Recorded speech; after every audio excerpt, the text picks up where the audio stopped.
மாண்புமிகு பேரவைத் தலைவர் அவர்களே, தமிழ் வெல்லும் என்ற தாரக மந்திரத்துக்கு சொந்தக்காரர். தமிழர் என்ற ஒரு சொல்லின் மூலமாக அனைத்து ஜாதியரையும் ஒன்றிணைத்தவர். தமிழ் ஞானத்தந்தை என்று சான்றோர் பெருமக்களும் ஆன்றோர் பெருமக்களும் பாராட்டிய தலைவர். அவருக்கு நிகர் அவர்தான் எங்கள் தலைவர். அவருக்கு என் முதல் வணக்கத்தை நான் தெரிவித்துக் கொள்ள நான் விரும்புகிறேன். அரசு என்பது மக்களுக்கு மக்களாலே ஆளப்படுவது என்றான் ஆபிரகாம் லிங்கன். பிற சமூக கொள்கையை வெறுக்காமல் மதிக்க வேண்டும் என்று சொன்னவர் விவேகானந்தர். உலக தொழிலாளர்களே ஒன்றுபடுங்கள், வென்றால் உலகம் உங்கள் கையில் தான் என்றார் காரல் மார்க்ஸ். வாதங்கள் என்பது மக்களின் மகிழ்ச்சிக்கும் சுதந்திரத்திற்கும், புரட்சி என்பது அவருடைய உரிமையை புனிதமாக்குவது என்றார் பிடல் காஸ்ட்ரோ அவர்கள். அந்த வரிசையில்தான் இந்திய வரலாற்றையே புரட்டி போடும் போர்க்குணம் படைத்த தலைவர், வாடிய பயிரை கண்டபோதெல்லாம் வாடினேன் என்று சொன்ன வள்ளலார் எண்ணம் கொண்ட தலைவர், எல்லோருக்கும் எல்லாம் கிடைக்க வேண்டும், எல்லோருக்கும் எல்லாம் கிடைக்க வேண்டும் என்ற மனித மேம்பாட்டு தத்துவத்தை நாட்டிற்கு தந்த நற்றமிழ் நாயகர் எங்கள் தலைவர் அருமையண்ணன் மு.க. ஸ்டாலினுக்கு என்னுடைய முதல் வணக்கத்தை நான் தெரிவித்துக் கொள்ள விரும்புகிறேன். இளைஞர்களுடைய எடு ஞாயிறு, நாளைய தமிழகத்தின் நம்பிக்கை நட்சத்திரம், எங்களுடைய திராவிட இயக்கம், தந்தை பெரியார், பேரறிஞர் அண்ணா, என் தலைவர் கலைஞர், இன்றைய தலைவர் அண்ணன் மு.க. ஸ்டாலின், திராவிட இயக்கத்தினுடைய 5ஆம் தலைமுறை தலைவராக இருக்கிற எங்களுடைய படைத்தளபதி மாண்புமிகு எதிர்க்கட்சி தலைவர்களுக்கு எனது நெஞ்சார்ந்த நன்றி இந்த நேரத்தில் நான் தெரிவித்துக் கொள்ள நான் விரும்புகிறேன். மாண்புமிகு பேரவைத் தலைவர்களே, சில ஆண்டுகளுக்கு முன் புகழ்பெற்ற இந்து தமிழ் தினசரி நாளில் அவருடைய ஆசிரியராக இருந்த சமஸ் அவர்கள் தெற்கிலிருந்து ஒரு சூரியன் என்ற புத்தகத்தை தயாரித்து வெளியிட்டிருந்தார்கள். அந்த புத்தகம் வேறு வேறு படிப்பவர்கள் பார்த்திருக்கக்கூடும். மாண்புமிகு பேரவைத் தலைவருக்கு இந்த புத்தகத்தை நான் காட்ட விரும்புகிறேன். இப்படிப்பட்ட புத்தகம் லட்சக்கணக்கான இந்த புத்தகம் இன்றைக்கு தமிழ்நாட்டில் விற்பனையானது. அதற்கு காரணம், அந்த புத்தகம் தமிழ்நாட்டுடைய வரலாற்றையும் பண்பாட்டையும் கலாச்சார கட்டமைப்புகளையும் உருவாக்குவதில் தலைவர் கலைஞர் முன்னணியில் இருந்த ஒரு தலைவர். மாநிலத்தின் வளர்ச்சிக்கு பெரிதும் பாடுபட்ட தலைவர் கலைஞர். பாரம்பரியத்தை போற்றுவதும், பழமையான கட்டடங்களை பாதுகாப்பதும் பராமரிப்பதும் பொதுத்துறையின் முக்கிய பங்கு என்பதை செயல் மூலம் விளக்கி அதை சிறப்பாக செய்து முடித்தவர் அண்ணன் கலைஞர் அவர்கள். அதனால்தான் இந்த புத்தகத்தை படிக்க வேண்டும் என்று சொன்னதற்கு பல்வேறு ஆன்றோர் பெருமக்கள், சான்றோர் பெருமக்கள், பத்திரிகையாளர்கள் இதில் கட்டுரை எழுதியிருக்கிறார்கள்.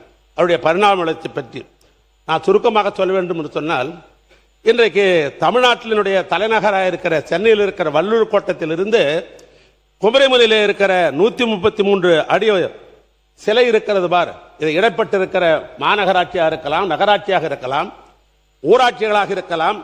ஆக இந்த இடங்கள் எல்லாம் அண்ணன் கலைஞருடைய அடையாளம் இல்லாத ஊரே கிடையாது என்ற அடிப்படையில் இந்த புத்தகத்தில் அப்படித்தான் குறிப்பிடப்பட்டிருக்கிறது. எனவே அவர் வழியில் வந்த எங்கள் தலைவர், தமிழ்நாட்டிலே அற்புதமான ஆட்சி நடத்த திராவிட மாடல் நாயகர், தமிழ்நாட்டுடைய கட்டமைப்பின் மூலமாக மூலதன செலவை உருவாக்க முடியும். ஏன்னா மூலதன செலவு என்பது பல துறைகள் இருக்கிறது. ஒரு துறையும் செலவோடு மட்டில் போய்விடும். ஆனால் நெடுஞ்சாலைத்துறை, இந்த போக்குவரத்து பொதுப்பணித்துறை என்பது மூலதன செலவை ஈர்ப்பது, அரசாங்கத்திற்கு சொத்து சேர்த்து வைப்பது. ஆனால் எங்களுடைய முதலமைச்சராக இருந்த அருமையண்ணன் மு.க. ஸ்டாலின் அவர்கள் மூலதன செலவை உருவாக்க வேண்டும் என்ற அடிப்படையில் பல அடையாளங்களை அண்ணன் கலைஞர் வழியில் இந்த தமிழ்நாட்டில் உருவாக்கி தந்தார். அதில் சிலவை மட்டும் நான் குறிப்பிட காலத்தையும் நேரத்தையும் கருதி நான் விரும்புகிறேன். தமிழனுடைய பாரம்பரிய விளையாட்டு ஜல்லிக்கட்டு, அதற்கு கீழக்கரையில் கலைஞர் ஏறுதழுவல் அரங்கம், சைதாப்பேட்டையில் இன்றைக்கு 5 ஸ்டார் ஹோட்டலை போல இன்றைக்கு MC ராஜாவுடைய பெயரில் 10 தளங்கள் கொண்ட மாணவர் விடுதி, கொளத்தூரில் 6 மாடுக்கு கொண்ட பெரியார் மருத்துவமனை, மதுரையில் கலைஞர் நூலகம், தமிழனுக்கு பெருமை சேர்க்க அண்ணன் கலைஞருக்கு சென்னையில் மெரினா கடற்கரையில் நினைவிடம், கள்ளக்குறிச்சி, விருதுநகர், திருப்பத்தூர், மயிலாடுதுறை ஆகிய புதிய மாவட்டங்களுக்கு மாவட்ட ஆட்சி அலுவலகங்கள். தமிழரின் வரலாறு என்பது 4500 ஆண்டுக்கு முற்பட்டது. சில நேரங்களில் நாம் சொல்லுவோம் 2000 ஆண்டுகளுக்கு முற்பட்டது, 3000 அல்ல. தமிழுடைய வரலாறு என்பது இந்தியாவிலேயே அவன் தான் முதலிலே பிறந்து வளர்ந்தவன். அதனால் 4000 ஆண்டுகளுக்கு முற்பட்ட வரலாறு. அந்த வரலாறை வெளிப்படுத்துவதற்காக சிவகங்கையிலே கீழடியிலும் நெல்லையிலே பொருணையிலே காட்சிப்படுத்தப்பட்ட அருங்காட்சிகள் ஏராளம் ஏராளம். அப்படிப்பட்ட நம்முடைய தலைவர் அவர்கள் தான் மாண்புமிகு பேரவைத் தலைவரே, நமக்கும் நம்முடைய சந்ததிகளுக்கும் உடைத்த உத்தமர்களுக்கு, தியாக பெருமக்களுக்கு எங்கள் தலைவர் அண்ணன் மு க ஸ்டாலின் ஆட்சியில்தான் பல்வேறு சிலைகளை அமைத்தார்கள். அதை சிலர் மட்டும் நான் உங்களிடத்தில் சொல்ல விரும்புகிறேன்.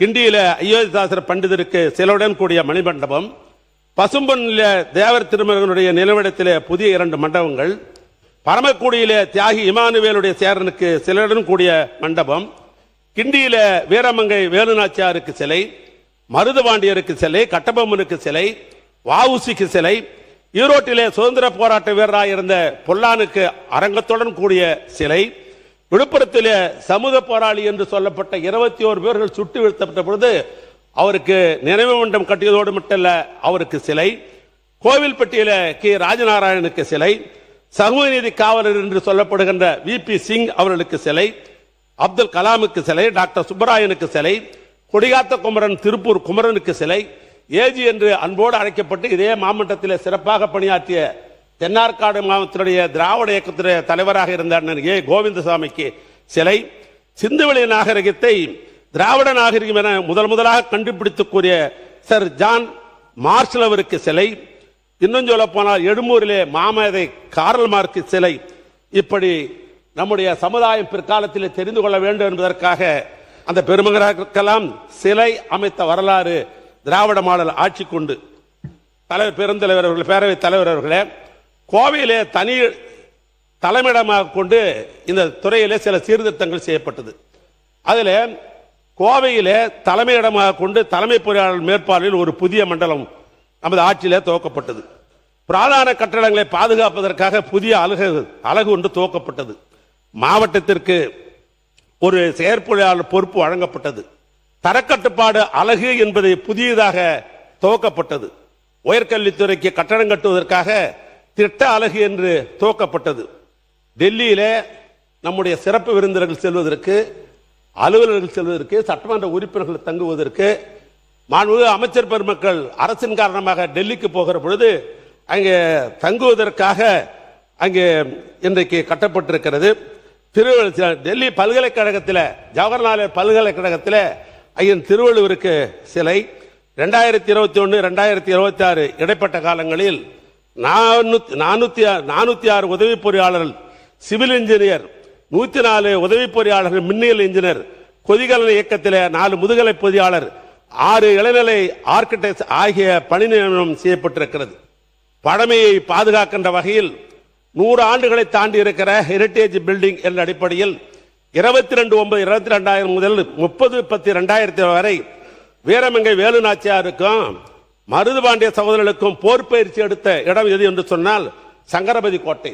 அந்த சங்கரபதி கோட்டையை ஓடு சேர்ந்து 64 கட்டடங்கள், 100 ஆண்டு காலம் கழித்த கட்டடங்கள், ஹெரிடேஜ் என்ற அந்த கட்டடங்கள் 470.58 கோடி திட்ட மதிப்பீட்டில் எடுத்துக்கொள்ளப்பட்டு பல பணிகள்லாம் முடிவுற்று விட்டது. எங்களுடைய ஆட்சியிலே சில பணிகள் இன்றைக்கு நடைபெற்றுக் கொண்டிருக்கிறது.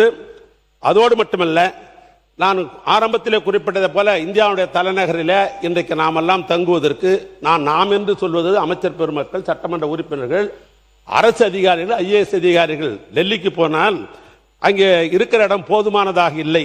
எனவே கூடுதலாக கட்ட வேண்டும் என்று வைகை இல்லம் என்று, அந்த வைகை என்ற பெயர் வைத்தவரை எங்கள் நான் கலைஞர் தான். ஆனால் அந்த வைகை இல்லம் கட்ட வேண்டும் என்று இன்றைக்கு பழைய கட்டடங்கள் மீண்ட நிலைய கட்டம் என்கிற காரணத்தினால் அதை அப்புறப்படுத்திவிட்டு இன்றைக்கு புதியதாக 257 கோடி ரூபாய் மதிப்பீட்டில் 3 லட்சம் சதுர அடி பரப்பில் முக்கியமான கட்டடங்களாக 39 ஷூட் ரூம், 60 டீலக்ஸ் ரூம், 72 படுக்கைகள் கொண்ட 9 தங்க விடுதிகள் இன்றைக்கு நம்முடைய திராவிட மாடல் ஆட்சியில் கட்டப்பட்டிருக்கிறது. ஆக இப்படிப்பட்ட நிலையில் நாங்கள் கடைசியாக 5வது ஆண்டு நம்பிக்கையோடு தான் நாங்கள் நிதிநிலை அறிக்கையை நாங்கள் போட்டோம். அதில் சென்ற ஆண்டில் 25-26 அந்த ஆண்டில் நல்லவர்களையும் மாணவர்களையும் பட்டதாரியும் வளமாக்குவது கல்விதான். கல்விக்கு நிகரானது ஒன்று அல்ல. அந்த கல்வி உலக வரலாற்றை தெரிந்து கொள்வதற்கும் பொருளாதார வளர்ச்சியை பெறவும் கல்வியினுடைய விரிவாக்கம் அவசியம் என்பது தேவையை அறிந்த காரணத்தினால் எங்களுடைய முதலமைச்சராக இருந்த அண்ணன் மு.க. ஸ்டாலின் அவர்கள் நூலகம் அவசியம் தேவை என்று அவர் கருதினார்கள். நூலகத்தோடு இன்றைக்கு டிஜிட்டல் நூலகமும் அதை உணர்ந்து எங்கள் தலைவர் திருச்சியில பெருந்தலைவர் காமராஜர் பெயரிலே நூலகம், கடலூரில் நம்முடைய சமூக காவலர் அஞ்சலை அம்மாள் பெயரிலே நூலகம், சேலத்தில் பாவேந்தர் பாரதிதாசன் பெயரிலே நூலகம், நெல்லையில காகிதமில்லத் பெயரிலே நூலகம், கோவையை பொறுத்த மட்டில் தந்தை பெரியார் நூலகம் கட்டி முடிக்கப்பட்டு திறக்கிற தருவாயில் அது இருந்தது. நான் கூட திறந்துவிட வேண்டும் என்று முதலமைச்சர் கேட்டேன். அப்பொழுது தலைமை பொறியாளராக இருந்தவர், தலைமை செயலாளராக இருந்தவர், ஆட்சி நாம தான் வரப்போகிறது, நாம் திறந்து விடலாமே என்ற ஒரு நம்பிக்கை விட்டார். மக்கள் மீது வைத்திருந்த பாசம் இப்படிதான் நாங்களும் கருதினோம். ஆனால் அந்த கட்டடம் கட்டி முடிக்கப்பட்டு ஒரு 5% கட்டடம் நிலுவையில் இருந்தது. கோயம்புத்தூரில் நம்முடைய மாண்புமிகு பொதுப்பணித்துறை அமைச்சர் கூட சென்று அந்த நூலகத்தை எல்லாம் கண்டுகளித்து ஆய்வு செய்து அதற்கு பின்னால் கூட பேட்டி கொடுத்திருந்தார். நான் கூட பத்திரிகையில் நான் பார்த்தேன். நான் கேட்க விரும்புவது, இந்த 3 மாத காலமாகிறது கொள்கைத் தலைவர் என்று நீங்கள் பெரியாரை ஏற்றுக்கொண்ட இந்த நிலையில இந்த 3 மாதம் அது இன்றும் திறக்காமல் இருப்பது என்பதை இந்த அரசுடைய கவனத்துக்கு கொண்டு வர நான் விரும்புகிறேன். ஆக இந்த நூலகம் இன்றைக்கு மக்கள் பயன்பாட்டுக்கு இல்லாமல் கிடப்பிலே கிடக்கிறது என்பதையும் நினைவூட்டி, அதோடு மட்டுமல்ல எங்கள் தலைவர் அவர்கள் கேரளாவில் ஆறுக்குட்டி என்ற ஒரு இடம் உண்டு. அது வைக்கத்திற்கு போராட்டத்திற்கு போன்ற நம்முடைய தந்தை பெரியார் அவர்கள் சிறை இருந்த இடம் அந்த ஆறுக்குட்டி என்பது. அந்த ஆறுக்குட்டியில அன்றைய முதலமைச்சர் கேரள முதலமைச்சர் இடத்திலே கேட்டு அந்த ஆறுக்குட்டியில ஒரு நினைவு சிறைச்சாலை அமைக்க வேண்டும் என்று முதலமைச்சர்கள் கடிதம் எழுதினார்கள். நானே நேரடியாக சென்ற கேரள முதலமைச்சர் தோழர் பினராயி விஜயனை பார்த்தேன். அந்த 70 சென்ட் இடத்தை அவர்கள் தானமாக நம்முடைய அரசாங்கத்துக்கு கொடுத்தார்கள். அதில் ஒரு சிறை அமைக்க வேண்டும் என்பதற்காக 3.9 கோடி பணம் எங்கள் அண்ணன் ஒதுக்கி தந்தார்கள். நானே கேரளாவுடைய சுற்றுலாத்துறை அமைத்துக் கொண்டு அடிகோல் விழாவுடன் நடத்தினோம். அது என்னவோ தெரியவில்லை, பெரியாரை பற்றி பெருமையாக பேசுகிற நீங்கள் இந்த 3 ஆண்டு காலம் என்னென்ன கிடப்பிலே போட்டு விட்டீர்கள். எனவே அதையும் இந்த நேரத்தில் 3 மாத காலமாக அது கிடப்பிலே போட்டிருக்கிறீர்கள். அமைச்சர்கள் பதிலில் அதனுடைய விளக்கத்தை தர வேண்டும் என்று இந்த நேரத்தில் கேட்டுக்கொள்ள. என்று சொன்னால் தந்தை பெரியாரை கொள்கை தலைவர் என்று அடிக்கடி நீங்கள் தம்பட்டம் அடித்துக் கொள்ளுகிற காரணத்தினால் அதை உங்களுக்கு நான் நினைவூட்ட நான் விரும்புகிறேன். நாங்கள் எங்கள் ஆட்சியிலே பெருந்தலைவர் காமராஜர் அவர்கள் மீது எங்களுக்கு உண்மையாக சொல்லுகிறேன், நிரம்ப பற்றுண்டு. நிரம்ப பற்று இருக்கிற காரணத்தினால் தான் இன்றைக்கு திருச்சியில் கூட நம்முடைய பெருந்தலைவர் காமராஜர் என்பதில் இன்றைக்கு ஒரு நூலகத்தை இன்றைக்கு நாங்கள் கட்டி கொண்டிருக்கிறோம். நான் ஏன் இதை குறிப்பிடுகின்ற சொன்னால், காமராஜருக்கு என்று எங்களுக்கு ஒன்றும் திடீரென ஒன்று பாசம் வந்து விடவில்லை. இன்னும் சொல்ல போனால் 1961 தமிழ்நாட்டிலே காங்கிரஸ் தான் ஆண்டு கொண்டிருந்தது. அப்பொழுது திராவிட முன்னேற்ற கழகத்தினுடைய தோழர்கள் இன்றைக்கு சென்னையினுடைய மாநகராட்சியினுடைய மேயராக இருந்தார்கள். பெருந்தலைவர் காமராஜருக்கு பேர் அண்ணாவை பார்த்து அன்றைக்கு இருந்த மேயர் அண்ணாவை பார்த்து உங்களுக்கு சிலை வைக்க வேண்டும், சென்னை மாநகராட்சியை சிலை வைப்பதற்கு மேயருக்கு எனக்கு அதிகாரம் உண்டு என்று சொன்ன பொழுது அண்ணா சொன்னாராம், இல்லை இல்லை எனக்கு சிலை முக்கியமல்ல, சுதந்திர போராட்டத்திற்காக போராடியவர் நம்மவர் பெருந்தலைவர் காமராஜருக்கு நீங்கள் சிலை வைங்க என்று அண்ணா அவர்கள் அப்படித்தான் குறிப்பிட்டாராம். ஆனால் அன்றைக்கு 1961 சென்னையில மாநகராட்சியின் திராவிட முன்னேற்ற கழகத்தினுடைய மேயர் அவர்கள் ஜிம்கானா கணப்பு என்று சொல்லப்படுகிற அன்றைய மவுண்ட் ரோடு இன்றைக்கு இருக்கிற அண்ணா சாலையில் இன்றைக்கு காமராஜர் சிலையை அதை அங்கே நிறுவி அன்றைக்கு இருந்த பிரதமர் நேரு அவர்களை அழைத்துக் கொண்டு வந்து அந்த சிலையை திறந்த வரலாறு யாருக்கு என்று சொன்னால் திராவிட முன்னேற்ற கழகத்திற்கு உண்டு என்பதற்காகத்தான் இதை நான் குறிப்பிட விரும்புகிறேன். அதோடு மட்டுமல்ல, 13/4/1955 தான் பெருந்தலைவர் காமராஜர் முதலமைச்சராக வருகிறார். ஆனால் அதுக்கு முன்னால் வரைக்கும் ராஜாஜி தான் இருந்தார். அந்த இருவருக்கு ஏற்பட்ட கருத்து வேறுபாடின் காரணத்தால் ராஜாஜி அவர்கள் ராஜினாமா செய்தார். பெருந்தலைவர் காமராஜர் முதலமைச்சரானார். ஆனால் சட்டமன்ற உறுப்பினராக இல்லை. சட்டமன்ற உறுப்பினர் 6 மாத காலத்தில் ஆக வேண்டும். அப்படிப்பட்ட நிலையில் தான் நம்முடைய பொதுப்பணித்துறை அமைச்சர் சகோதரர் பிறந்த மாவட்டம் எதுன்னு சொன்னா அன்றைய வடார்காடு மாவட்டம், இன்றைக்கு அது வேலூர் மாவட்டம். வடார்காடு மாவட்டத்தில் தான் என் சொந்த ஊர் என்னுடைய ஊர் இருந்தது. அதற்கு பின்னால் திருவண்ணாமலை மாவட்டம், வேலூர் மாவட்டம், ராணிப்பேட்டை மாவட்டம், திருப்பத்தூர் மாவட்டம், இன்றைக்கு 4 மாவட்டமாக பிரிக்கப்பட்டு விட்டது. ஆனால் பொதுப்பணித்துறை அமைச்சர் மாண்புமிகு பேரவைத் தலைவர்களே, மூத்த உறுப்பினர். நான் பிறந்தது திருச்சி மாவட்டம் திருவம்பூர் BHL பதிவு செய்கிறேன். அவையில் தவறான ஒரு தகவல் கொடுக்கக்கூடாது. இன்னொன்று, தம்பட்டம் அடிக்கிறார்னு சொல்லிட்டே இருந்தார். அந்த வார்த்தை தேவையற்ற வார்த்தை. இன்னும் அறிவாலயத்தில் பெரியார் சிலை நிறுவப்படவில்லை. எங்களுடைய கட்சி அலுவலகத்தில் பெரியார் சிலையும் அம்பேத்கர் சிலையும் இருக்கிறது. பேசுங்க. தம்பட்டம் என்பது அன்பார்லிமெண்ட், நம்ம சுய புராணம் என்று சில நேரத்தில் சொல்லுவோம், தம்பட்டம் என்று சொல்லுவோம், விளம்பரப்படுத்திக் கொள்ளும். இப்படித்தான் அதுக்கு பொருள் உண்டே, வேறொன்றுமல்ல. வேறொன்றுமல்ல. சரி, எனக்கு கிடைத்த தகவலை நான் சொன்னேன். ஒரு பெருமைப்படுத்துவதற்காக வடார்காடு மாவட்டம் ஒரு பெரிய மாவட்டம். அந்த மாவட்டத்திலே கேவி குப்பம் தொகுதியிலே தொண்டான் துளசி என்கிற அவருடைய தந்தை ராஜேந்தர் ரெட்டியார் அவர் எனக்கு கிடைத்த தகவலை வைத்து சொன்னேன். அது இல்லை என்று மறுத்தால் அதை பற்றி எனக்கு நான் ஏற்றுக்கொள்கிறேன். ஆனால் அதற்கு பக்கத்தில் தான் குடியாத்தம் என்கிற ஒரு தொகுதி இருக்கிறது. அந்த குடியாத்தம் தொகுதியில் தான் பெருந்தலைவரை அங்கே நிறுத்தி வைக்க வேண்டும் என்று முடிவு செய்கிறார்கள். ஏன்னா எம்எல்ஏ ஆனதான் MP முதலமைச்சராக இருக்க முடியும் 6 மாசத்துல. அப்படிப்பட்ட நிலையில குடியாத்தத்தில் அவர் நிற்க வேண்டும் என்று முடிவு செய்த பொழுது அண்ணாவுடைய பெருந்தன்மை பாருங்கள், திராவிட முன்னேற்ற நிறுவன தலைவருடைய பெருந்தன்மை பாருங்கள். அண்ணா சொல்லுகிறார், பெருந்தலைவர் காமராஜர், பச்சை தமிழன் பெருந்தலைவர் காமராஜர் தேர்தலில் நிற்கிறார், அவரை எதிர்த்து திராவிட முன்னேற்ற கழகம் நிற்காது என்று சொல்லிவிட்டதோடு மட்டுமல்ல, ஒரு கட்டளை தீட்டுகிறார். குணாலா குலக்குழந்தை வருக வருக என்று எழுதியோடு மட்டுமல்ல, திராவிட முன்னேற்ற கழகம் உடைத்து பெருந்தலைவர் காமராஜர் அவர் அன்றைக்கு இடைத்தேர்தலில் வெற்றி பெற்றார் என்பது அது வரலாறு. அதோடு மட்டுமல்ல, 1960 திராவிட முன்னேற்ற கழகம் ஆட்சிக்கு வருகிறது. 68 அண்ணாவுடைய தலைமையில் அன்றைக்கு உலகத்தமிழ் மாநாட்டை நடத்துகிறார்கள். நம்முடைய அண்ணா அவர்கள் நேரடியாக பெருந்தலைவர் காமராஜருக்கு போகிறார். அங்கு சென்று நீங்கள் தான் அந்த மாநாட்டிலே வரவேற்புரை நிகழ்த்த வேண்டும் என்று கேட்கிறார்.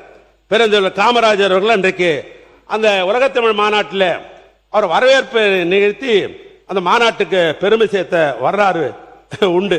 1975 ஆண்டு பெருந்தலைவர் காமராஜர் அவர்கள் மறைந்த பொழுது அன்றைக்கு தமிழ்நாட்டுடைய முதலமைச்சராக எங்கள் அண்ணன் கலைஞர் அவர்கள் இருந்தார்கள்.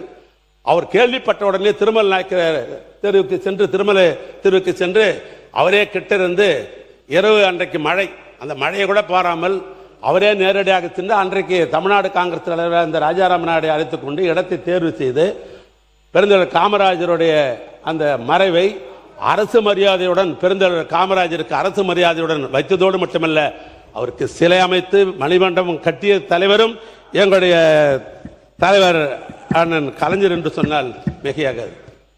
கன்னியாகுமரி மாவட்டத்தில் இருந்து வந்திருக்கிற நண்பர்களுக்கெல்லாம் தெரியும், கடற்கரையில் அனுமதியே கிடையாது என்று சொல்லிவிட்ட நேரத்தில் அண்ணன் கலைஞர் அன்றைக்கு ஒன்றிய அரசாங்கத்தை அணுகி இடத்தை பெற்று 1999 ஆண்டு பெருந்தலைவர் காமராஜருக்கு குமரமலையில் அவருக்கு மணிமண்டபம் கட்டிய தந்தரும் அண்ணன் கலைஞர் தான்.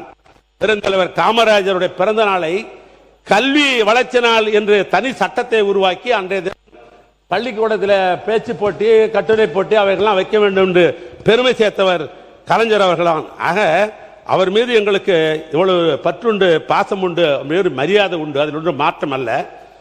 நான் இந்த அரசை கேட்க விரும்புவது, இந்தியாவிலே பல்வேறு மாநிலங்கள் பின்பற்ற வேண்டும் என்ற ஒரு திட்டம். இன்னும் சொல்ல போனால் லண்டன் கனடா பகுதியிலே அதை நாங்கள் தொடர்ந்து நிறைவேற்ற போகிறோம் என்று சொன்ன திட்டம். அந்த திட்டத்தினுடைய பெயர் முதலமைச்சர் காலை உணவு திட்டம். நான் கேட்க விரும்புவது, அந்த காலை உணவு திட்டத்தை மாற்றி காமராஜர் பெருந்தலைவர் பெயரில் வைக்க வேண்டிய அவசியம் என்ன? நான் கேட்க விரும்புவதெல்லாம், இருங்க நான் பேசி முடிச்ச உடனே பேசலாம். மாண்புமிகு உயர்கல்வித்துறை அமைச்சர் உட்காருங்க. நீங்க அமைச்சர் ஆகியிருக்கீங்க, முதலமைச்சரிடத்தில் சொல்லி ஒரு புதிய திட்டத்தை உருவாக்கி காமராஜர் பெயரை வையுங்கள், நாங்கள் வரவேற்றே பேசுவோம். நான் கேட்க விரும்புவது, அது வேற என்ன பேர், இன்னும் அதில் ரகசியம் சொல்லட்டுமா? அந்த திட்டத்தை வருகிற பொழுது ஒரு டிஸ்கஷன் வருகிறது. நான் கூட சொன்னேன், இந்த பிள்ளைகளுக்கு ஒரு காலத்தில் காமராஜர் திட்டம் என்று பெயர் இருக்கிறது, மதிய உணவு திட்டத்திற்கு மக்கள் தலைவர் எம்ஜிஆர் பெயர் இருக்கிறது என்று சொல்லிவிட்டு அன்றைக்கு இருந்த சீஃப் செக்ரட்டரியோடு அந்த அமைச்சரில் இருந்த நான் சொன்னேன், ஏன் இந்த திட்டத்திற்கு மு.க. ஸ்டாலின் காலை உணவு திட்டம் என்று வைக்கலாமே என்று நான் கேட்ட பொழுது முதலமைச்சர் சொன்னார், அப்படிலாம் இல்லை, யார் பேரும் வைக்க வேண்டிய அவசியம் இல்லை. முதலமைச்சர் என்பது பொதுவான பெயர், பொதுவான சொற்றொடர், அது யாரையும் குறிப்பிடுவது அல்ல. எனவே முதலமைச்சர் என்று சொன்னால் யார் வந்தாலும் அதை மாற்றம் செய்ய மாட்டார்கள், யார் வந்தாலும் முதலமைச்சர் தானே. அந்த நிலையிலே மாற்ற வேண்டாம் என்று சொல்லிதான் பேர் வச்சார். ஆனால் என்னவோ தெரியவில்லை, நீங்கள் அந்த முதலமைச்சர் அவை முன்னவர் மாண்புமிகு பேரவைத் தலைவர் அவர்களே, மாண்பு உறுப்பினர்கள் இங்கே பேச வேண்டிய மானிய கோரிக்கையை விட்டுவிட்டு பள்ளி கல்வித்துறைக்கு போய் என்னங்க சொல்லிடுறேன், பள்ளி கல்வித்துறை போய் காலை உணவுக்கு பேசி கொண்டிருக்கிறார் என்று சொன்னால் நேரம் போதாது. மானிய கோரிக்கை சம்பந்தம் இல்லாமல் நான் பேச மாட்டேன். காமராஜர் பேரில் நாங்கள் நூலகமே கட்டி கொண்டிருக்கிற அந்த அளவுக்கு அவர் மீது மரியாதை உண்டு. காமராஜர் பெயரை ஒரு புதிய திட்டத்திற்கு வைத்திருந்தால் நாங்களும் பாராட்டி இருப்போம்.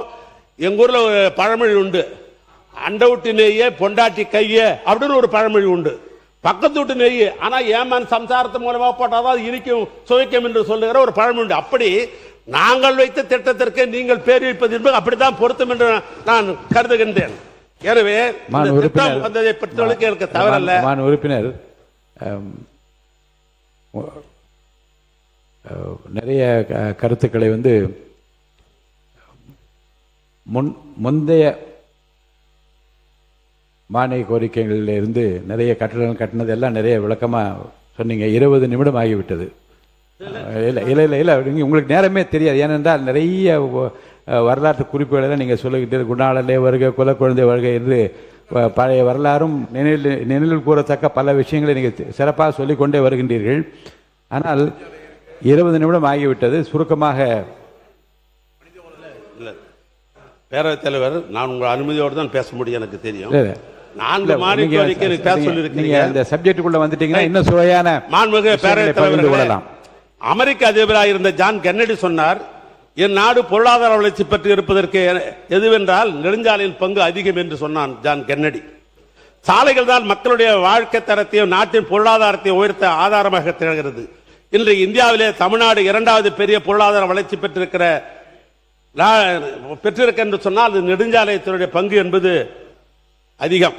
எங்கள் தலைவர் முதலமைச்சர் பொறுப்பில் இருந்த பொழுதுதான் திராவிட மாடல் நெடுஞ்சாலைத்துறைக்கு முக்கியத்துவம் தந்து 67,211 கிலோமீட்டர் நீளம் சாலை பராமரிக்கப்பட்டது. 36 ரயில்வே மேம்பாலங்கள் கட்டி முடிக்கப்பட்டன. 35 ரயில்வே மேம்பாலங்கள் கட்டப்பட்டுக் கொண்டிருக்கிறது. விபத்தை குறைப்பதற்காக 2638 இடங்களும் பிளாக் ஸ்பாட் 415 இடங்களும் கண்டறியப்பட்டு மேம்படுத்தப்பட்டன. 18/11/2002 சாலை விபத்துகளை ஏற்படுத்த உயிர் சேதத்தை குறைப்பதற்கு இன்னுயிர் காப்போம் நம்மை காப்போம் நாக்கும் திட்டத்தை கொண்டு வந்தோம். கிராம பகுதியில் அதிகமான தரைப்பாலங்களை, அதாவது குறிப்பாக 1166 தரைப்பாலங்களை உயர்மட்ட பாலமாக ஆக்கினோம். கோவையில் 1791 மதிப்பீட்டில் 10.5 கிலோமீட்டர் நீளத்திற்கு உயர்மட்ட பாலம் அமைத்து விஞ்ஞானி ஜிடி நாயுடைய பெயரை குறிச்சிட்டிருக்கிறோம். மதுரை சிவகங்கை மாவட்டங்களை இணைக்க 1.33 கிலோமீட்டர் மேம்பாலம் கட்டுவதற்கு அதற்கு வீரமங்கை வேலுநாச்சியாருடைய பெயர் சூட்டப்பட்டிருக்கிறது. அதோடு மட்டுமல்ல, குமரையில ஐயன் திருவள்ளுவர் சிலையும் விவேகானந்த சிலையும் இல்லத்தையும் இணைக்கிற கடல் நடுவே அதிக கண்ணாடி அறை பாலம் கட்டப்பட்டு 30/12/2002 அன்றைய முதலமைச்சர் அவர்களால் திறந்து வைக்கப்பட்டது என்பதை இந்த நேரத்தில் நான் பெருமையோடு தெரிவித்துக் கொள்ள நான் விரும்புகிறேன். அதே நேரத்தில் நம்முடைய நிர்வாக சீர்திருத்தம் என்ற பெயரில் ஒன்றிய அரசுக்கு இணையாக மாநில நெடுஞ்சாலை ஆணையம் ஒன்று 7/3/2002 ஆளுநர் ஒப்புதலுடன் சட்டப்படி இதே மாவட்டத்தில் சட்டத்தை நிறைவேற்றி துவக்கப்பட்டது. சென்னை, கோவை, மதுரை, திருச்சி ஆகிய 4 புதிய மண்டலம் உருவாக்கப்பட்டது. தரமான சாலைகளை அமைப்ப 10 தரக்கட்டுப்பாடு கோட்ட பொறியாளர் குழு அமைக்கப்பட்டது. அதோடு மட்டுமல்ல, இந்த விபத்து இல்லாத மாநிலம் என்ற ஒரு இலக்கை அடைவதற்காக நம்ம சாலை என்ற புதிய செயலியை உருவாக்கி 1/11/2023 அன்று மாண்புமிகு அன்றைய துணை முதலமைச்சர் இன்றைய எதிர்க்கட்சி தலைவருடைய திருக்கரத்தால் அந்த செயலியை நாங்கள் இந்த மாநிலத்தில் தொடக்கி வைத்தோம். அதன் மூலமாக 13,300 புகார்கள் பெறப்பட்டு பள்ளமில்லா சாலைகள் என்ற சீர் செய்யப்பட்டு பொதுமக்களுடைய நற்பெயரை இந்த துறை பெற்றுக் கொண்டிருப்பதையும் இந்த நேரத்தில் தெரிவித்துக் கொள்ள விரும்புகிறேன். நெடுஞ்சாலைத்துறை பொறுத்தவரைக்கும் 2002 முதலாக இன்டர்னல் ஆடிட் என்ற ஒரு முறையை கொண்டு வந்தோம். ஏன்னா அது ஒரு ஆண்டு பூரா என்ன நடக்குது, என்ன டெண்டர் நடக்குது, என்ன சமாச்சாரம் தெரியாதுன்ற நிலைமையே இருந்தது ஒரு காலத்தில். ஏன்னா எம்புக்கெல்லாம் எடுத்து கட்டி போட்டுருவாங்க, நாமளே தேடி பார்த்தா கூட கிடைக்காது. அப்படிப்பட்ட நிலையிலே இந்த ஆட்சி பொறுப்பேற்ற உடனேயே இன்டர்னல் ஆடிட் என்ற முறையை கொண்டு வந்து ஆண்டுக்கு ஒரு முறை டிவிஷனல் லெவலில் போய் இதெல்லாம் ஆடிட் பண்ணி அது அரசாங்கத்திற்கு கொண்டு வந்து கொடுக்க வேண்டும் என்ற அடிப்படையில் அது போன்ற பணிகளை நாங்கள் செஞ்சோம். 2021 வரையில் இந்த துறையில் 1074 பேர் தான் ஒப்பந்தாரர்கள் இருந்தார்கள். ஏன்னா போட்டியை அதிகமாக உருவாக்க வேண்டும் என்ற அந்த அடிப்படையில் புதியதாக 2020 ஆண்டு வரை புதியதாக இந்த ஆட்சி பொறுப்பேற்று 1255 புதிய ஒப்பந்தாரர்களை பதிவு செய்யப்பட்டு ஒப்பந்த பணிகளில் விதிகளுக்கு உட்பட்டு சாலைகள் எல்லாம் அமைக்கும் பணிகளில் ஈடுபட்டது என்பது வரலாறு. பாலங்கள் ஆய்வு செய்வதற்காக அது உறுதித்தன்மையை கண்டறிவதற்காக பாலங்கள் சிறப்பு ஆய்வு அலகு என்று ஒன்று தொடங்கப்பட்டது. 22 மாவட்டங்களில் என்னுடைய தலைமையில் கல்வித்துறை, மக்கள் நல்வாழ்வுத்துறை, நெடுஞ்சாலைத்துறை, காவல்துறை இந்த துறைகள்லாம் வைத்து விழிப்புணர்வை உருவாவதற்காக ஏற்பாடு செஞ்சோம். கும்பகோணம், அறந்தாங்கி, கோவில்பட்டு 3 புதிய கோட்டங்களை துவக்கப்பட்டது. அதோடு மட்டுமல்ல, இன்றைக்கு அண்ணா சாலை என்று சொல்லப்படுகிற தேனாம்பேட்டை முதல் சைதாப்பேட்டை வரை 3.2 கிலோமீட்டர் தூரத்திற்கு 621 கோடி மதிப்பீட்டில் 4 வழி உயர்மட்ட பாலம் கட்டப்படுகிறது. இது உலகத்திலேயே மெட்ரோ ரயில் இருக்கிறது பார், இந்த மெட்ரோ சுரங்கப்பாதைக்கு கீழே போகிற போது மேல பாலம் போறது உலகத்தில் வேற எங்கேயுமே இல்லை. இந்த டிசைனை யாருன்னு கேட்டீங்கன்னா இந்த தமிழ்நாடுடைய நெடுஞ்சாலைத்துறையுடைய பொறியாளர்கள். ஏன்னா நம்ம பொறியாளர் எப்படி திறமையானது நாட்டுக்கு தெரியணும். நம்முடைய தமிழ்நாடு நெடுஞ்சாலைத்துறையை சேர்ந்த பொறியாளர்கள் நம்முடைய சென்னையில் இருக்கிற ஐஐடி சென்னை, அதோடு மட்டுமல்ல அதற்கு இன்னொன்று மாண்புமிகு உறுப்பினர், நீங்கள் அமைச்சராக இருந்தபோது மானிய கோரிக்கைகளுக்கு என்ன பதில் சொல்லணும், அப்படி அதே நினைவோடு வந்து நீங்கள் செய்த சாதனைகள் எல்லாம் அரசினுடைய அமைச்சரை போல விளக்கி கொண்டிருக்கின்றீர்கள். இப்போது இருக்கிற மானிய கோரிக்கையின் மீது உங்கள் கருத்துக்களை நீங்கள் விரைவாக சொல்லும்படி நான் கேட்டுக்கொள்கிறேன். சொல்லி அதை முடிச்சிடுறேன். நம்ம பெருமை நம்ம பேசி ஆகணுமே. நம்ம இன்ஜினியர்களை பற்றி தானே சொல்றேன். நம்ம இன்ஜினியர் தான் அங்க, அந்த இன்ஜினியர் தான் இங்க. சென்னை ஐஐடி, நிப்பான் கோய் என்கிற 3 நிறுவனம் ஒன்றாக இணைந்து தான் அந்த டிசைனை செஞ்சாங்க. அதுக்கு இன்னைக்கு என்ன நம்ம பெருமைன்னா, ஜப்பான் டோக்கியோ மெரைன் என்கிற நிறுவனம் சர்வதேச விருதை நமக்கு கொடுத்திருக்கிறது. அதான் இதில் இருக்கிற ஒரு சிறப்பு. அந்த அளவுக்கு அது சிறப்பாக செய்திருக்கிறோம். பொதுவாக மாண்புமிகு பேரவைத் தலைவர்களே,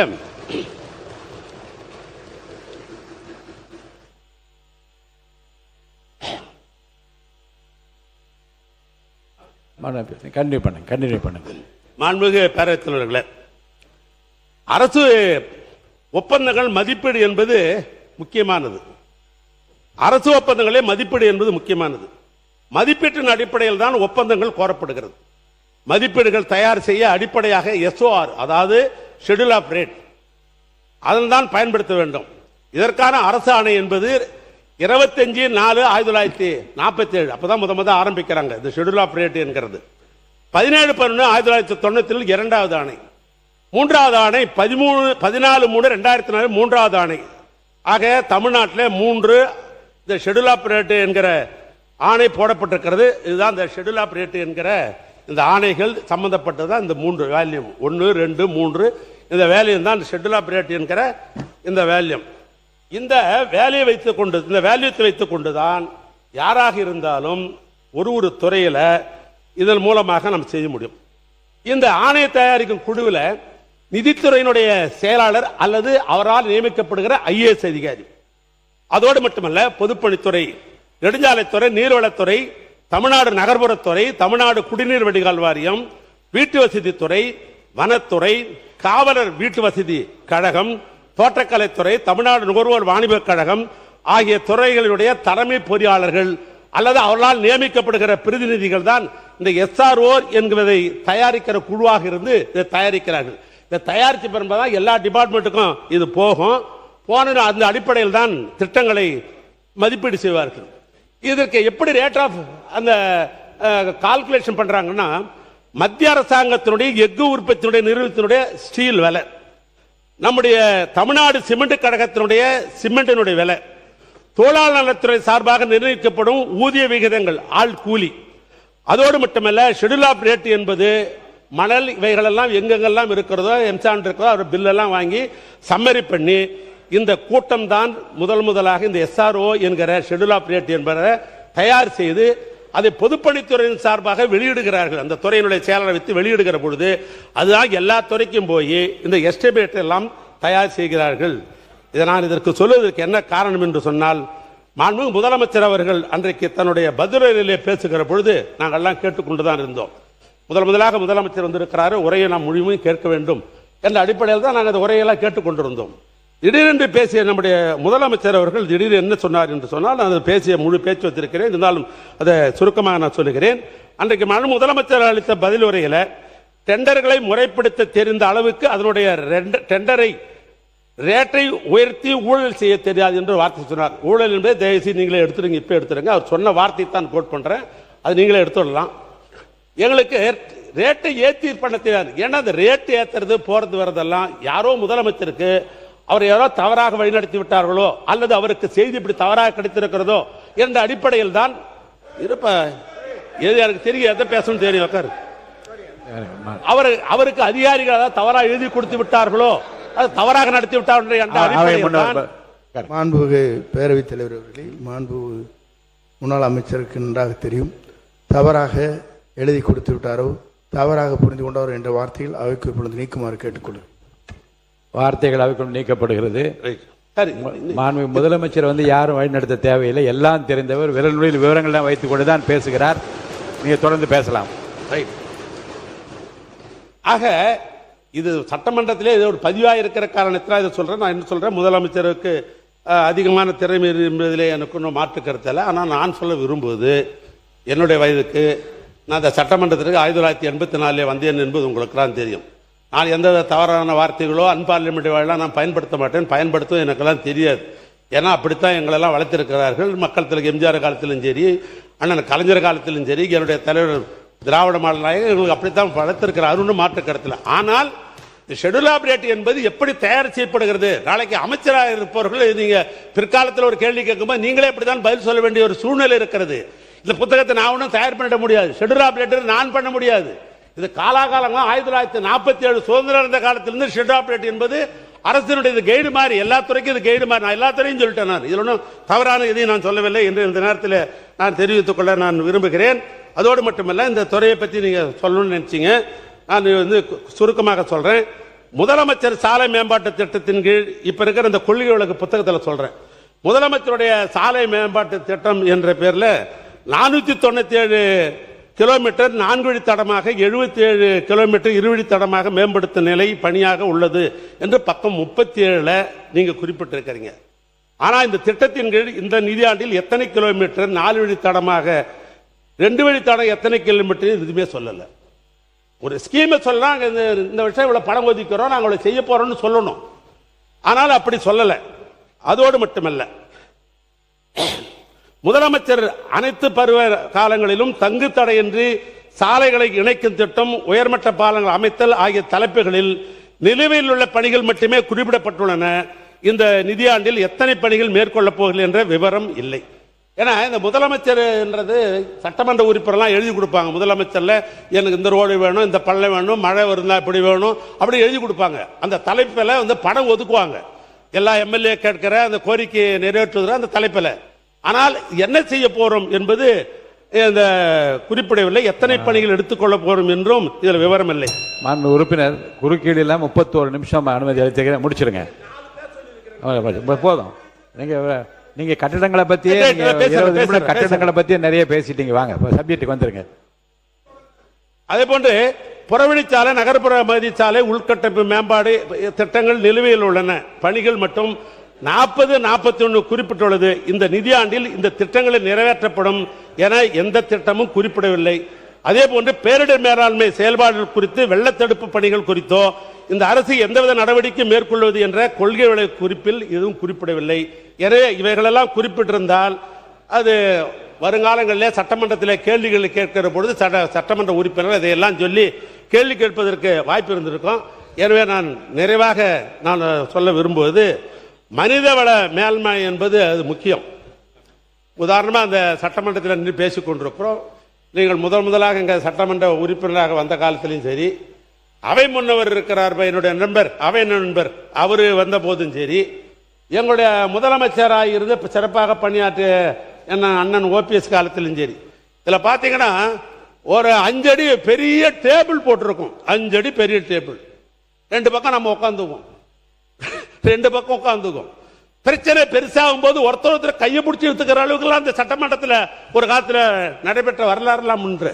ஆனால் இன்றைக்கு இப்படி கலநயத்தோடு இந்த டேபிள், இந்த அமைச்சர் பெருமக்கள்லாம் உட்கார்ந்துற கலநயத்தோடு டேபிள், முதலமைச்சர் உட்கார்ந்துருக்கிற கலநய டேபிள், எங்க எதிர்கட்சி தலைவர் உட்கார்ந்துருக்கிறது கலநயத்தோடு டேபிள், இந்த எதிர்கட்சியில் இருக்கிற நம்முடைய தோழமை கட்சி சட்டமன்ற உறுப்பினர் உட்கார்ந்து கலநயத்தோடு இருக்கிற டேபிள், இந்த டேபிள், இந்த பேசுகிற ஒலிவாங்கி என்கிற இந்த மைக்கு, இந்த செக்ரட்டரி உட்கார்ந்துருக்கிறது, இதை அத்தனையும் செய்தது திராவிட மாடல் ஆட்சியில தமிழ்நாட்டுடைய பொதுப்பணித்துறை அமைச்சராக இருந்த நான் பார்த்து இரவு நேரத்தில் இப்படி நாம் செய்ய வேண்டும் என்று சொல்லி இதை செய்யப்பட்ட நான் பேசின ஏதாவது பேசணும்னா உன் துறையை பத்தி பேசணும்னா பேச கடைசியா பேச ஏன் டைம் எடுத்துக்க. அதனால இவையெல்லாம் நம்ம செய்ய வேண்டும் என்று சொன்னா அரசு அதிகாரிகள் நமக்கு ஒத்துழைக்கணும். நாம் அரசாங்கம் ஒரு திட்டம் போடுகிறோம் என்று சொன்னால் அந்த திட்டம் மக்களுக்கு போய் சேர வேண்டும் என்று சொன்னால் அது அரசு அலுவலர் கையில் தான் இருக்கிறது. அதனால் சொல்லுகிறேன், உங்க அலுவலர் எங்க அலுவலர் கிடையாது. நேற்று பூரா எங்களுக்கு சலாம் போட்டவங்க தான் இன்னைக்கு உங்களுக்கு சலாம் போட்டுக்கிறாங்க. அரசு அதிகாரி பொதுவானவர்கள் தான். ஜனநாயகத்திலே மக்கள் யாருக்கு ஓட்டு போடுறாங்களோ மாறி மாறி ஆட்சி அமைச்சுக்கிறோம், அவ்வளவுதான். அரசு அதிகாரி பொதுவானவர் தான். அந்த அரசு அதிகாரிகளுக்கு நல்லதே செய்ய வேண்டும் என்று எண்ணிய முதல்ல யார் தெரியுமா? என் அண்ணன் கலைஞர் தான் அரசு அலுவலர்களுக்கு உதவி செய்ய வேண்டும் நினைத்தவர். இதை சொன்னாக்கா வருங்காலத்தில் இந்த ஆட்சி இருப்பவர்கள் செய்வீங்கன்ற அந்த நம்பிக்கைக்காக நான் குறிப்பிட விரும்புகிறேன். அரசு அலுவலர்கள் ஊதியம் என்பது திட்டத்தோடு இணைந்த ஒன்றுதான். ஆசிரியர்கள் இந்த நாட்டினுடைய கண்கள். அவர்கள் இல்லை என்று சொன்னால் பண்பட்ட சமூகம் உருவாகாது. ஆனால் தான் கழகம் ஆட்சி வந்த பொழுது என் தலைவர் கலைஞர் அவர்கள் இன்றைக்கு அவர்களுக்கு அரசு அலுவலர்களுக்கு எண்ணற்ற திட்டங்களை செஞ்சார். 72 அன்றுதான் அரசு அலுவலர்களுக்கு இந்த பழிவாங்கும் ரகசிய குறிப்பீடுன்னு ஒரு காலத்தில் இருந்தது. அதை ரத்து பண்ணவர் அண்ணன் கலைஞர். 15/1/72 அன்று அரசு அலுவலர்கள் பணிக்காலத்தில் இருந்தால் அவர்களுக்கு வாரிசு உரிமை என்ற அடிப்படையில் பணிகள் அவங்க இறந்தாங்கன்னாக்கா முதலாக இன்றைக்கு லட்சக்கணக்காக இருந்துச்சு. 10,000 ரூபாய் அந்த குடும்பத்துக்கு இறந்த குடும்பத்திற்கு கொடுக்க வேண்டும் சொன்னவர் கலைஞர். பொங்கல் போனஸ் தந்தவர் கலைஞர். அதோடு மட்டுமல்ல, ஒன்றிய அரசாங்கத்திற்கு இணையாக மாநில அரசுகளுக்கு ஊதிய வகைகளை வகுத்து கொடுத்தவர் அண்ணன் கலைஞர். அரசு பணியாளர்களுக்கு 30 ஆண்டுகள் பணிபுரிந்தால் அவளுக்கு முழு ஊதியம் பெற வேண்டும் என்று சொன்னவர் கலைஞர். 15 நாட்கள் ஈட்டிய விடுப்பை ஒப்படைத்தால் அதற்கு பணப்பயன் கொடுக்கும் என்று சொன்னவர் கலைஞர். 2008 அரசு பணியாளர்களுக்கு புதிய மருத்துவ காப்பீட்டத்தை கொண்டு வந்தவர் கலைஞர். அரசு ஊழியர்களுக்கு ஓய்வு போது பணிக்கொடை 20 லட்சத்திலிருந்து 25 லட்சமாக ஆக்கியது திராவிட மாடல் ஆட்சியில அண்ணன். இதெல்லாம் சொல்லிட்டேன். ஒன்றே ஒன்று நான் கேட்க விரும்புவது இல்ல, நான் ஒன்னே ஒன்று தான் கேட்கிறேன். இது ஒன்னே ஒன்று, பில்டிங் ஸ்ட்ராங்கு ஆனா பேஸ்மெண்ட் வீக்கு அப்படின்றத பேசுங்க. முடிச்சிருங்க. பேரத்தவர்களே, 2003 ஒரு முக்கியமானது. இது நாளைக்கு உங்களே கேட்பாங்க, உங்க ஆபீஸ்ல வேலை செய்யறவங்க, ஏங்க எங்களை பத்தி பேசும்போது பெல் அடிச்சிட்டீங்களே அப்படின்னு உங்களே கேட்டுருவாங்க. நம்ம அதுக்காக சொல்றேன், வேற ஒண்ணும் இல்லை. உங்களுக்கு நல்ல பேர் ஒன்றுதான் சொல்றேன். 1/4/2003 ஏற்கனவே பழைய ஓய்வு திட்டம் இருந்தது, அதை ரத்து செய்து விட்டார்கள். அப்ப வந்து ஒன்றிய அரசாங்கம் போட்ட பிரஷர்ல அன்றைக்கு இருந்த ஆட்சியாளர்கள் ரத்து செய்து விட்டார்கள் 2003. அதுக்கு பின்னால் பல போராட்டம். 2003 இருந்து 2026 வரைக்கும் நீங்க எல்லாம் பத்திரிகையில பார்த்திருப்பீங்க, தொலைக்காட்சியில பார்த்திருப்பீங்க, சென்னையே பார்த்தா பல போராட்டங்கள். உறுப்பினருங்க, மானிய கோரிக்கை தாண்டி நீங்க பேசுகிற போது குறுக்கீடுகளும் அவங்க வந்து கிளாரிபிகேஷன்லாம் கேட்டா இன்னும் காலதாமதமாகும். உங்களுடைய நீங்க வந்து முடிச்சிருங்க. அனுமதி தரேன் உட்காருங்க. முடிங்க. அதாவது 2003 இருந்து பெரிய போராட்டம் நடந்தது. இப்ப உடனே அரசு அதிகாரிகள் எல்லாம் பார்த்து முதலமைச்சரை பார்த்து கேட்டார்கள். உடனே முதலமைச்சர் என்ன பண்ணாருன்னு கேட்டீங்கன்னா, நம்முடைய பேடி அவர்கள், அதாவது சொகதின் சிங் பேடி அவர்கள் தலைமையில் ஒரு குழு அமைத்தார்கள். இந்த பிரச்சனையை எப்பயாவது தீர்த்துலாமே அப்படின்னு அமைத்தார்கள். அவர் ஒரு 3 மாத காலம் எடுத்துக்கொண்டார். அவர் ரிப்போர்ட் கொடுத்தாங்க. முதலமைச்சர் என்ன பண்ணார், அரசு அதிகாரியும் இந்த ரிப்போர்ட்டையும் சரி பண்ணுங்க. அது என்னுடைய தலைமையில் தான் நிதித்துறை அமைச்சராக இருந்த என்னுடைய சகோதரர் தங்கம் தென்னரசு அவர்கள், அன்றைக்கு கல்வித்துறை அமைச்சர் அந்த அன்பில் மகேஷ் அவர்கள் 3 பேர் கொண்ட ஒரு குழு அமைக்கப்பட்டது.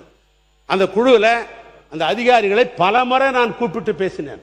அதனுடைய விளைவாக கடைசியாக என்ன ஒத்துக்கொண்டார்கள் என்று சொன்னால், உறுதியளிக்கப்பட்ட ஓய்வு திட்டத்தை நாங்கள் ஏற்றுக்கொள்ளுகிறோம் என்ற ஒரு நிலை வந்தது. உறுதியளிக்கப்பட்ட ஓய்வு திட்டத்தை நாங்கள் ஏற்றுக்கொள்ளுகிறோம் என்ற ஒரு நிலை வந்தது. அப்பொழுது அவர்கள் பேசியதுன்னா, கடைசியாக நாங்கள் ஓய்வு பெறுகிற பொழுது என்ன சம்பளமோ அதில் 50% ஓய்வூதியமாக தர வேண்டும்.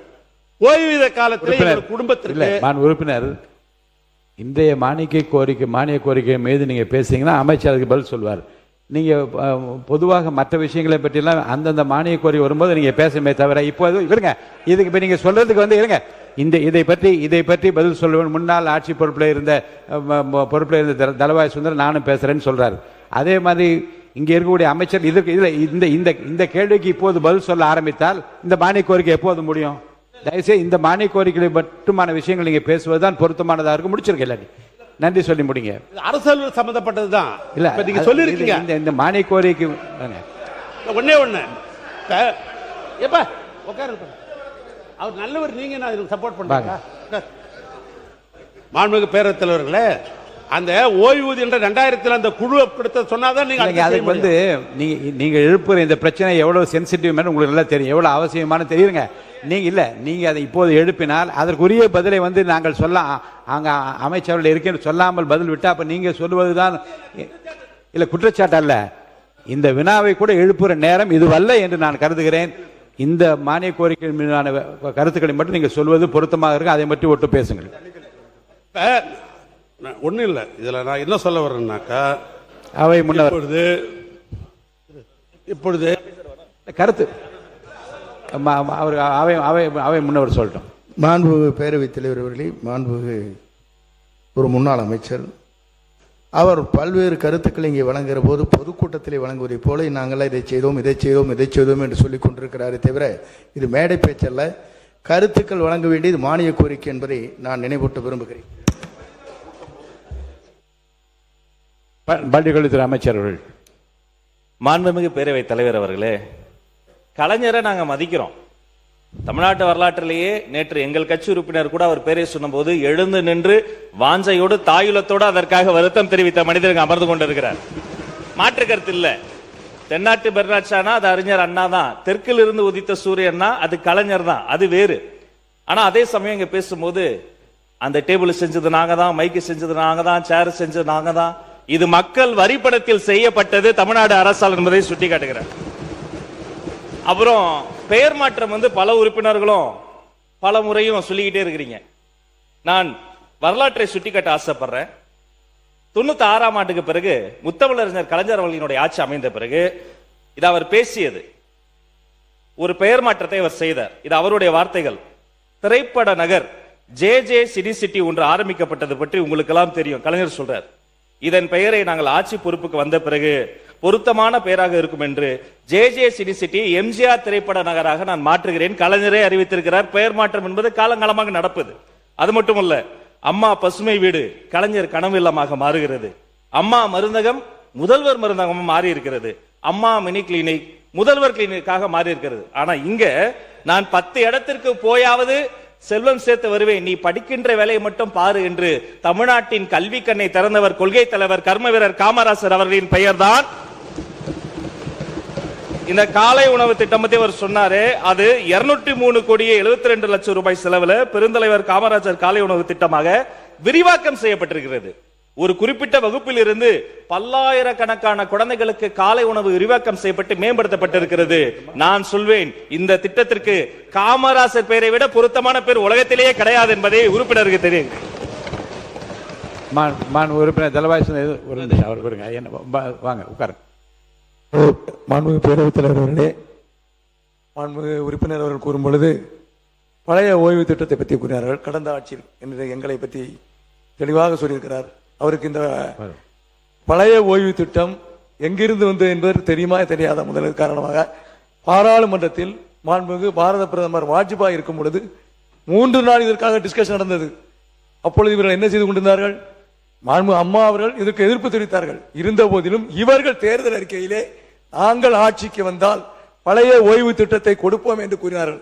அதனுடைய விளைவாக தான் இந்த வரிசையில் வந்து உட்கார்ந்திருக்கிறார்கள். மாண்பு உறுப்பினர் நீங்க தொடர்ந்து பேசி முடிக்கலாம். நீங்க பேசி முடிச்சிருக்கேன். நான் அந்த பாயிண்ட்டுக்கு போகல, டைம் எடுத்துக்கீங்க.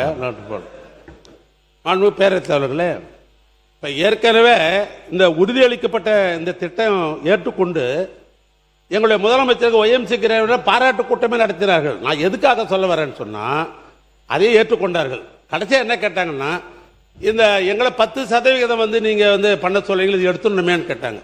நான் சொன்னேன் 26, 27 தேர்தலுக்கு பின்னால் முடிந்தால் முதலமைச்சர் சொல்லி கன்சிடர் பண்றோம், எடுத்துறோம்னு சொல்லல, அவருடைய கவனத்துக்கு கொண்டு ஏதாவது முடிக்கிறோம் என்ற அழைப்பில் சொன்ன அதிகாரி அரசு அலுவலர்களும் நிம்மதியா போனாங்க. இந்த நேரத்தில் தான் தேர்தல் வந்தது. இப்ப தேர்தலில் வந்து நல்லா அழகா இருக்குது. எனக்கு ரொம்ப இந்த புக்கை ரொம்ப பிடிச்சிக்குது. என்னன்னா எனக்கு ரொம்ப திருக்குறள் ரொம்ப பிடிக்கும். எனக்கு பொதுவாகவே நான் திருக்குறளை வச்சா நான் ஒரு புத்தகம் வெளியிட்டா எல்லாம் தெரியும் உங்களுக்கெல்லாம். இதில் தலைப்பு கூட பார்த்தா அறம் இன்பம் பொருள் என்ற அடிப்படையில் போடப்பட்டிருக்கிற அருமையான தலைப்பு இது. ஏன்னா அது வள்ளுவருடைய தலைப்பு. இதில் இந்த அறம் என்கிற அந்த தலைப்பில் 25வது பக்கத்தில் என்ன சொல்லப்பட்டிருக்கிறன்னா, பழைய ஓய்வு திட்டம் நடைமுறைப்படுத்தல் ஒரு தலைப்பில் ஒரு செய்தியை நீங்க சொல்லியிருக்கிறீங்க. திமுக அரசு கொண்டு வந்துள்ள தமிழ்நாடு உறுதியளிக்கப்பட்ட ஓய்வு திட்டத்தை தவிர்த்து ஒழிக்கப்பட்டு அரசு ஊழிய கோரிக்கையை முழுமையாக பழைய ஓய்வு திட்டம் கனிவுடன் பரிசீலிக்கப்படுன்றீங்க. அவங்க அரசு அதிகாரிகிட்ட நேற்று தினம் நீங்க பேச போறீங்கன்னு சொன்ன உடனே அவங்க என்ன கேட்கிறாங்க, எங்க பழைய நீங்க சொன்னீங்களா உறுதியளிக்கப்பட்ட திட்டம் கண்டினியூ ஆக போகுதா அல்லது பழைய ஓய்வு திட்டத்தை இந்த அரசாங்கம் கொடுக்க போறான்னு ஒரு தெளிவு இல்லாமல் இருக்கிறது. ஆனால் இதை பத்தி நீங்க பேசுங்க, அரசு பதில் சொல்லுவாங்கன்னு சொல்லியிருக்கிறாங்க.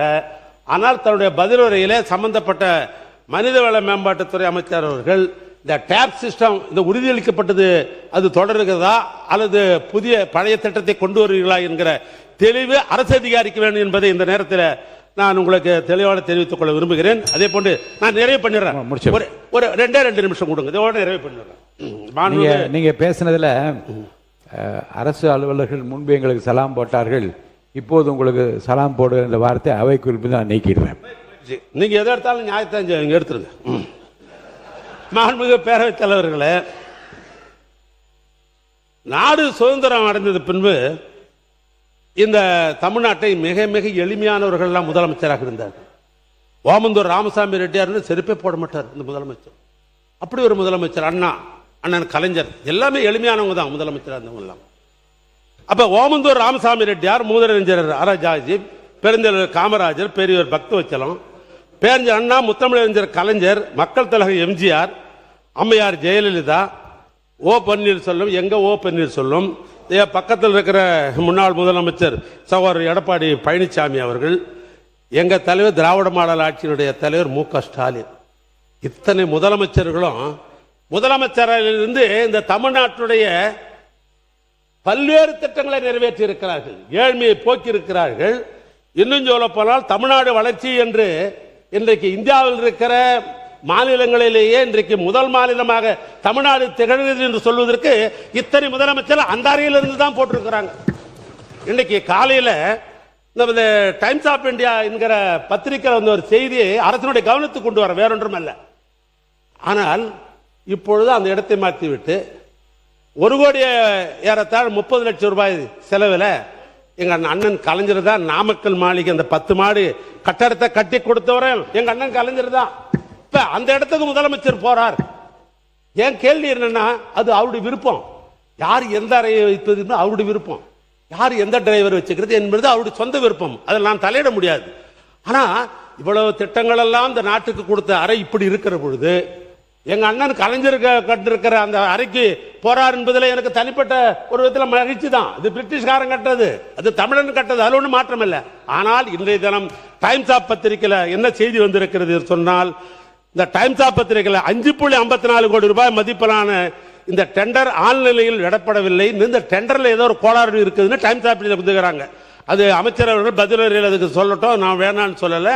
ஏன்னா இப்போ என் டைம் எடுத்துக்கணும், அதுக்காக சொல்கிறேன் நான். கடைசியாக பதிலில் சொல்லுங்கள், அமைச்சருக்கு அந்த வாய்ப்பு உண்டு, மணிக்கணக்காக கூட நீங்கள் பேசலாம். ஆனால் நான் கேட்க விரும்புவது, ஏன் அந்த அறையிலே இருந்து பணியை பார்க்க வேண்டியதானே? ஏன்னா அங்கே தலைமையினுடைய சங்கத்தினுடைய தலைவர்கள் அதனுடைய பொறுப்பாளர்கள் பேசுகிறாங்க, இங்கே எங்களுக்கு உணவு அருந்ததுக்கு இடம் கிடையாது, எங்களுக்கு புழங்குறதுக்கு இடம் கிடையாது, ஓய்வுக்கு இடம் கிடையாது, இந்த இடத்தை முழுமையாக எடுத்துக்கொண்டோம் என்று சொன்னால் நாங்கள் எங்கே போவது என்ற அந்த ஒரு மர்மிங், அதாவது அங்கே பேசப்படுகிறது, அந்த அதிகாரிகள் அலுவலர்கள் பேசுகிறார்கள். அதையும் முதலமைச்சருடைய கவனத்திற்கு இந்த ஆட்சிக்கு கொண்டு வர நான் விரும்புவது, நீங்க எப்பவுமே இந்த டெண்டர் விஷயத்தில் நாங்கள் பியூரிசி என்று நாங்கள் சொன்னீங்க. ஆனால் டைம்ஸ் ஆஃப் இந்தியாவில் இன்னைக்கு பக்கம் பக்கமாக இந்த டெண்டர் விஷய பணிகள்லாம் நடந்த பின்பு இப்ப ஆன்லைன் டெண்டர் என்று போடப்பட்டிருக்கிறது என்றெல்லாம் பத்திரிகையில் வந்த செய்தியை மட்டும் உங்களுடைய கவனத்துக்கு கொண்டு வந்து, மாண்புமிகு பேரவைத் தலைவர்களே, நிறைவாக ஒரு குரலை சொல்லி நான் முடிக்கலாம் என்று நான் கருதுகிறேன். சூற்றி முடிவு துணி செய்தல் அத்துணிவு தாட்சியுள்ள தாங்கள் தீது அப்படின்றார் வள்ளுவர். சூற்றி முடிவு துணிவைதல் அத்துணிவு தாட்சியுள் தாங்கள் தீதுன்றார். நான் சொல்லல, ஐயன் வள்ளுவர் எழுதுனது. அது ஒரு செயலில் ஈடுபாடு முடிவெடுக்குவதற்கு முன்னால், ஒரு செயலில் ஈடுபட்டு முடிவெடுக்கு முன்னால் அச்செயல் விளையும் சாதக பாதங்களை பற்றி ஆராய்ந்து முடிவெடுத்திருக்க வேண்டும். அப்படி முடிவெடுத்த பிறகு காலம் தாழ்த்துவது, எப்ப முடியாது, 3 மாசம் சென்று தான் முடியும், 6 மாசம் சென்று தான் முடியும், 2 வருஷம் சென்னாதான் முடியும் அப்படின்னு காலம் தாக்குறோம் பார். அது எங்கு வந்து முடியும் என்றால் தீதில் முடியும் என்று வள்ளுவர் சொல்றார். நான் இதெல்லாம் சொல்லல, இந்த ஆட்சிக்காரர் அட்வைஸ் பண்றாரு, ரொம்ப காலதாபம் தான் பண்ணாதீங்க, அப்படி பண்ணீங்கன்னா அது தீதாக அமையும் என்று வள்ளுவர் சொல்லுகிறார். எனவே அந்த வள்ளுவர் தான் இந்த ஆட்சிக்கு பொருத்தம் என்று சொல்லி, அச்சம் என்பது மடமையடா, அஞ்சாமை திராவிடர் உடமையடா, 6லும் சாவு 100லும் சாவு, தாயகம் காப்பதுதான் இந்த கழக உறுப்பினருடைய கடமை என்று சொல்லி என் உரையை நான் நிறைவு செய்கிறேன். நன்றி, வணக்கம். மாண்புமிகு பொதுப்பணித்துறை அமைச்சர் அவர்கள். மாண்புமிகு பேரவைத் தலைவர்களே, மூத்த உறுப்பினர் தன்னுடைய பேச்சை சிரிச்சுக்கிட்டே, பொதுவா ஊர்ல ஒரு பழமொழி சொல்லுவாங்க, இந்த வாழைப்பழத்துல ஊசி ஏத்தி அந்த வாழைப்பழத்தையே மக்கள் கொடுப்பாங்களாம். அதுதான் அவருடைய பேச்சோடைய கடைசி சுருக்கம். டைம்ஸ் ஆஃப் இந்தியாவை பத்தி சொன்னாரு. கடந்த 5 வருஷத்துடைய அனைத்து பத்திரிகை செய்திகளை எடுத்து போட்டா இந்த துறை ஊழல் மட்டும்தான் செஞ்சிருக்குன்னு சொல்ல முடியும் எங்களாலையும். சோ மாண்புமிகு பேரவைத் தலைவர்கள் வரும்போதே என்கிட்ட சொன்னீங்க, இன்னைக்கு எதையும் யாரையும் குறைகள் சொல்லாமல் நம்மளுடைய திட்டங்களை பத்தி பேசுங்கன்னு சொன்னீங்க. பத்திரிகை செய்திகள் தவறானது, அதுக்கான விளக்கத்தை நான் பதில் கொடுக்கிறேன். டெண்டரே இன்னும் முடியல. எங்களுடைய முதலமைச்சர் சொன்னது உண்மை. அதுல ஒன்னு சொன்னால், ஸ்கெடியூல் ரேட் ஏன் இன்னும் அனௌன்ஸ் பண்ணலன்னு, அதுக்கும் ஒரு காரணம் இருக்கு. எங்களுடைய முதலமைச்சருடைய உரைக்கும் ஸ்கெடியூல் ரேட் அனௌன்ஸ் பண்ணாததுக்கு ஒரு காரணம் இருக்கு. இன்னைக்கு ஸ்கெடியூல் ரேட் அனௌன்ஸ் பண்ணோம்னா பொதுவா சிவில் ரேட்டுடைய விலைக்கு ஏற்ற மாதிரி பண்ணணுங்கிறது எங்களுக்கு தெரியும். பொதுவா 3%, 5%, 7% பொதுவா விலை ஏற்றுவார்கள். ஆனால் நாங்கள் போன வருஷம் என்ன இருக்கோ ஸ்கெடியூல் ரேட் அதே எல்லா டிபார்ட்மெண்ட்டுக்கும் கொடுத்திருக்கோம். ஏன் அப்படின்னா, இன்றைக்கு கூடிய சீக்கிரத்தில் வெள்ளை அறிக்கை வெளியிட போறோம். நெடுஞ்சாலை துறையிலையும் பொதுப்பணித்துறையிலையும் கடந்த 5 வருடங்களாக நடந்த அனைத்து டெண்டர்களையும் என்ன நடந்தது என்று இன்றைக்கு அவையில நாங்க சொல்ல விரும்பல. அதுல இந்த லாஸ்ட் 60 நாள்ல 20 ப்ராஜெக்ட் மேல ரீடெண்டர் விட்டோம். அதோடைய பாசிட்டிவ் ரியாக்ஷன் என்ன, முதலமைச்சர் சொன்ன மாதிரி ஹை வேல்யூ போட்டாங்க அப்படின்னு சொன்னது உண்மை.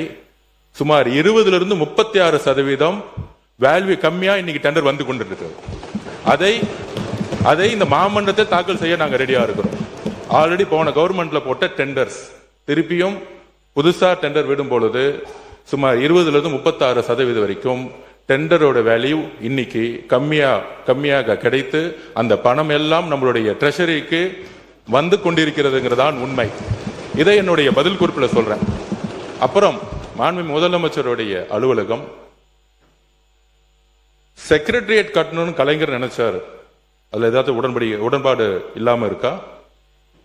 அன்பு மாண்புமிகு அம்மா அவர்கள் ஒரு புது செக்ரட்டரியேட் கட்டணும்னு நினைச்சாங்க, அதுலயும் உடன்பாடு இருக்கும். பட் கால சூழ்நிலை, ஏன் செக்ரட்டரியேட் கட்டணும்னு நினைச்சாங்க? அரசு அலுவலர்களா இருக்கட்டும், முதலமைச்சர் காலையில 9:30 மாலை 5:05 பல்வேறு தரப்பு அரசு ஊழியர்களாகட்டும், வெளிநாட்டு பிரதிநிதிகளாகட்டும், நம்மளுடைய விசிட்டர்ஸ் ரூம் பாத்தீங்கன்னா தெரியும். ஒரு வெளிநாட்டில இருந்து ஒரு அமெரிக்கன் கான்சுலேட்டோ ஒரு வெளிநாட்டு அதிகாரிகள் வரும்பொழுது உட்காரக்கூடிய இடம் இன்னும் அப்டேட் செய்யப்படல. இதுதான் கலைஞரும் சரி அம்மா அவர்களும் சரி ஒரு செக்ரட்டரியேட் கட்டணும்னு நினைச்சாங்க. அப்ப முதலமைச்சருடைய வேலைப்பளு புதிய திட்டங்களுக்காக அவரை சுத்தி கிட்டத்தட்ட ஒரு 200 பேர் இன்னைக்கு ஒரு நியூ விஷன், ஒரு புதிய மாற்றத்தை உருவாக்க, ஒரு நியூ ரீஸ்ட்ரக்சருக்காக தன்னுடைய அலுவலகத்தை எல்லோரும் அமரக்கூடிய முதலமைச்சர் தான் மட்டும் நல்ல ரூம்ல உட்கார்ந்தா பத்தாது. அங்க இருக்கக்கூடிய நீங்க பாத்தீங்கன்னா தெரியும். இப்ப கூட நீங்க உள்ள வரலாம். S1 S2 முதலமைச்சருடைய S1 S2 S3 S4 ஒரு 100 ஸ்கொயர் ஃபீட் கூட இல்லாத ஒரு ரூம்ல உட்கார்ந்து அவங்க வேலை பார்த்துட்டு இருக்காங்க. அப்ப முதலமைச்சருடைய பரந்த உள்ளம் அனைத்து அதிகாரிகளுக்கும் ஒரு நல்ல வசதியான இடம் வேண்டும் என்கின்ற ஒரு உணர்வுடன் தான் தன்னுடைய அலுவலகத்தை அவரை சுத்தி கிட்டத்தட்ட 80 பேர் உட்கார்ந்து வேலை பார்க்கும்போது அங்க சரியான கழிவறை வசதி கூட கிடையாது. நீங்கள் இப்பொழுதும் போய் பார்க்கலாம். இதற்காக தற்காலிகமாக ஒரு ஏற்பாடுக்காக தான் இந்த இடத்தை மாத்துறாங்களே தவிர இதை மற்ற உறுப்பினர்கள் சொல்லும் போது கூட இது ஒரு ஒரு அவருடைய வசதிக்கோ அவருடைய தேவைக்கோ அவர் கிடையாது.